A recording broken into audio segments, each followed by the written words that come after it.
comment je suis grave choquée. Donc, le Calinou blanc, il est grave content de vivre, grave joyeux. Et le même Calinou, un petit Renois, il fait la gueule, quoi. Il n'y a rien qui les choque. Putain, je vais aller les signaler tout de suite. Non, mais c'est des gros malades.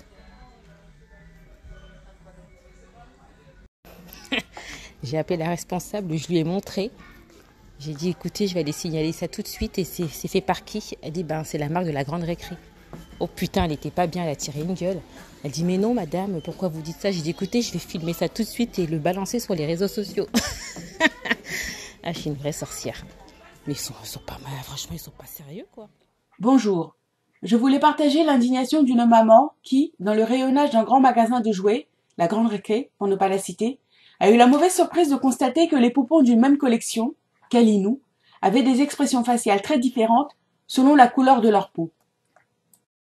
Alors que le bébé blanc est joyeux, manifestement heureux de vivre, que le bébé métissé ou oriental, on ne voit pas très bien mais on voit bien qu'il est un peu coloré, exprime aussi la même joie, le troisième bébé de la collection, lui, noir de peau, est triste et renfrogné.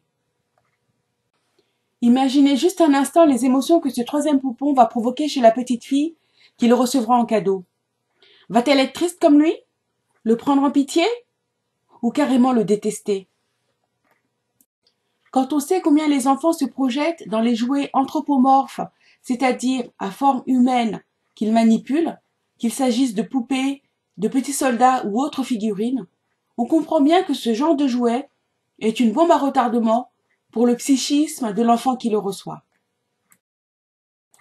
Comme je l'ai expliqué dans mon essai, élever des enfants noirs ou métis chez les Blancs, conseils aux parents, c'est en manipulant des jouets, en écoutant des contes, en chantant des comptines ou en regardant des films ou programmes racialement connotés que le complexe d'infériorité ou de supériorité s'installe dans l'esprit des enfants, car même très jeunes, ils sont capables de décrypter la valorisation sociale d'un personnage à cause de la couleur de sa peau, de celle de ses vêtements ou de son caractère.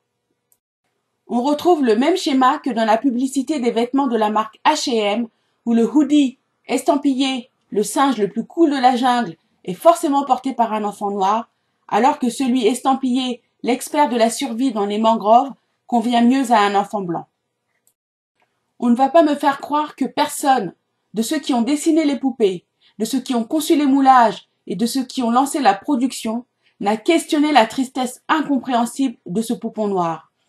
Rien n'explique qu'il ne soit pas aussi joyeux que les autres poupons de la collection, sinon le racisme, les préjugés des concepteurs de cette gamme. Car ne leur en déplaise, les bébés noirs sont très joyeux, aussi contents que les autres de naître dans des familles heureuses de les accueillir. Alors, plus encore que le déboulonnage des statuts des esclavagistes et des colonialistes sanguinaires, il est impératif de réagir et de boycotter largement pour que cette poupée déprimée et déprimante soit retirée des rayonnages, car elle est conçue pour toucher nos enfants en plein cœur.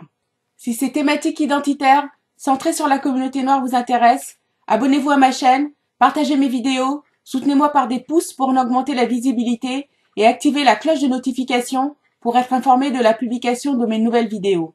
Merci.